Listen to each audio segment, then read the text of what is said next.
নমস্কার বন্ধুরা, আদ্যাসাথী চ্যানেলের পক্ষ থেকে তোমাদের সবাইকে স্বাগত জানাচ্ছি আমি। দেখো বন্ধুরা, এই মাছের আজকে যে রেসিপি আমি করব তাতে কিন্তু পেঁয়াজ রসুন কিচ্ছু দেব না। দেখো আমি কিভাবে কি কি লাগছে প্রথমে আগে জানাই। কাতলা মাছ নিয়েছি, দেখতে পাচ্ছ? এটা 2 কেজি ওজনের, মানে 2 কেজি ওজনে বেশি ছিল এই কাতলা মাছটা। তো এখান থেকে আমি কিছু কাতলা মাছ নিয়েছি। আর হচ্ছে গিয়ে মানে এই রেসিপিটা রুই বা কাতলা এরকম ওজনের বড় মাছের আর কি, বড় মাপের ওজনের মাছ নিলে ভালো হয় আর কি। ছোটো মাছে তোমরা করতে পারো, অতটা খুব একটা ভালো হবে না। কিন্তু যদি 2 কেজি ওজনের রুই কাতলার উপরে এই রেসিপিটা করো তাহলে খুব ভালো হবে রান্নাটা। কেমন? আর কি কি নিচ্ছি দেখো, হলুদ লাগবে, নুন তো লাগবেই, আর হচ্ছে এই দেখো আদাটা পরিমাণ অনুযায়ী তোমরা সবাই নেবে। এতে আমি দেখো পরিমাণ অনুযায়ী, মাছটার পরিমাণ অনুযায়ী আমি আদা নিয়েছি। এতে আমি 5টা শুকনো লঙ্কা পেস্ট করেছি আদার মধ্যে। কেমন? আর একটা হচ্ছে তোমার হচ্ছে কালার আনার জন্যে লঙ্কা গুঁড়োটা নিয়েছি, কাশ্মীরি লঙ্কার গুঁড়ো। আর এটা হচ্ছে এমনি কুকমি লঙ্কার গুঁড়ো, এটাও নিয়েছি। সবই আমি পরিমাণ মতো নিয়েছি, তোমরা তোমাদের পরিমাণ মতো নেবে। কেমন? আর এই মাছ করতে গেলে, এই আদার ঝাল মাছটা করতে গেলে কোনো টক জিনিস ব্যবহার করবে না।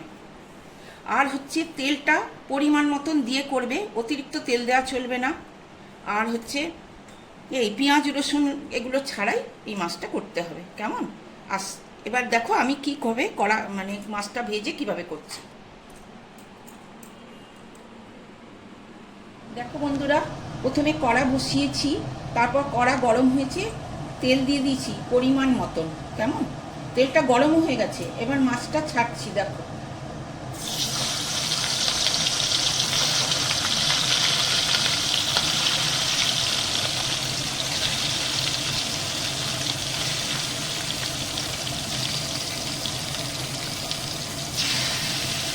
মাছটা ভাজা হচ্ছে। মাছটা তোমরা ঠিক মতন ভাজবে, এই এই রেসিপিতে মাছটা ঠিক মতন ভাজবে। এপিঠ ভালো, ওপিঠ আবার ঘুরিয়ে ওপিঠও ভালোভাবে ভাজবে। তারপর ভাজা হয়ে গেলে তারপরে আমি আসছি। বন্ধুরা দেখো, মাছটা আমি ভেজে নিয়েছি, ভেজে নিয়ে তুলে রেখেছি। আর তেলটাও গরম হয়ে গেছে। এবার এই তেলটার মধ্যে একটা শুকনো লঙ্কা ফোড়ন দিচ্ছি। দেখো দিয়ে এবার দেখো আমি কি করছি। এখানে জল নিয়েছি, দেখো বাটিতে।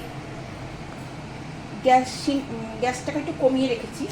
এই যে বাটিতে জল নিয়েছি, জল নিয়ে এই যে আদার যে পেস্টটা এইটাই জলে দিচ্ছি। কেমন? মানে আদা এমন জিনিস যে তাকে বেশি ভাজা যায় না, ওই জন্য এইভাবে এই রেসিপিটা করতে হবে। কেমন? আর দিচ্ছি হলুদ। দেখো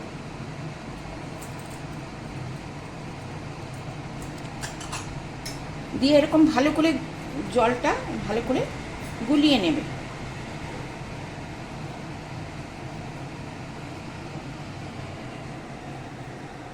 আদা আর শুকনো লঙ্কা 5টা আদার মধ্যে পেস্ট করা ছিল, সেইটা এই জলটার মধ্যে আর হলুদ দিয়ে আমি দেখো ভালো করে নিয়েছি, গুলিয়ে নিয়েছি। এবার এই দেখো ফুল আঁচ দিলাম, তেলটা দেখো গরম হয়ে গেছে। কেমন? এই জলটা এবারে তেলের মধ্যে ছেড়ে দিচ্ছি।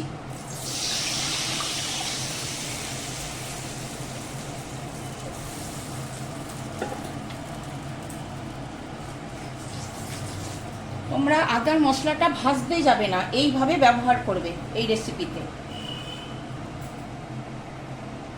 এবার ঝোলটা ফুটতে দাও, ফুটলে আমি মাছ দেব। দেখো বন্ধুরা, ঝোলটা কেমন ফুটছে। এখন আমি মাছ ভাজাটা এতে দেবার আগে আমি কি কি দিচ্ছি দেখো। এই যে লঙ্কার গুঁড়োটা দিয়ে দিলাম, কাশ্মীরি লঙ্কার গুঁড়ো কালার আনার জন্য দিয়ে দিলাম।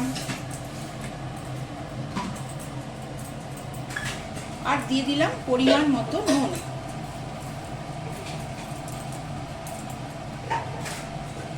এবার দেখো এইটা ফুটছে, এর মধ্যে আমি মাছ দেবো।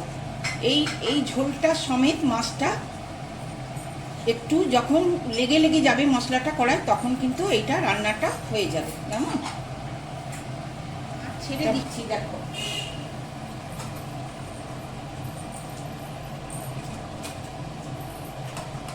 এবার ঝোলটা মধ্যে মাছটা সেদ্ধ হবে, হয়ে কষতে কষতে নিয়ে যাব।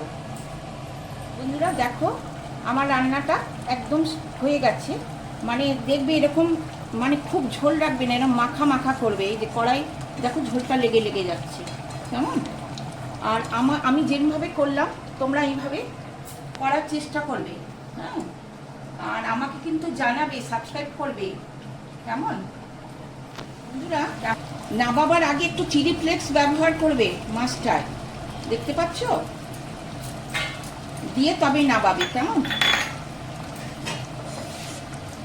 তাহলে আমার আদা দিয়ে কাতলা মাছের ঝাল তৈরি হয়ে গেল। তোমরা এইভাবে করো, এরকম সিজনে এই মাছের ঝাল ভীষণ ভালো লাগে গরম ভাতের সঙ্গে।